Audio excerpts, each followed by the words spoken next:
मुलामुलीला घेऊन आईनं विहीर गाठली. मुलाला शंका आली. त्यानं आईचा हात झटकून तिथून पळ काढला. त्यानंतर मुलीला घेऊन आईने विहिरीत उडी घेतली. या घटनेत मायलेकीचा मृत्यू झाला. ही घटना उघडकीस येताच जिल्ह्यात एकच खळबळ उडाली आहे. सावली तालुक्यातील खेडी येथे ही घटना बुधवारी सायंकाळी 5 वाजताच्या सुमारास उघडकीस आली. दर्शना दीपक पेटकर वय वर्ष 35, समीक्षा दीपक पेटकर वय वर्ष 14 अशी मृत मायलेकींची नावे आहेत. प्राप्त माहितीनुसार मुलं शहरातील दीपक पेटकर यांची खेडी शिवारात शेती आहे. पत्नी दर्शना, मुलगी समीक्षा आणि मुलगा सोहन हे शेतात गेले होते.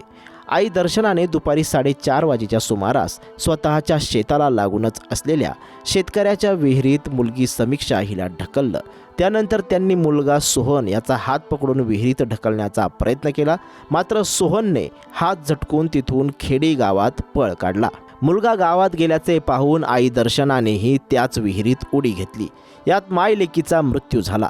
घटनेची माहिती सावली पोलिसांना देण्यात आली. ठाणेदार जीवन राजगुरू, हवालदार मोहुर्ले, पोलीस कर्मचारी कपिल भंडारवार यांनी घटनास्थळ गाठले.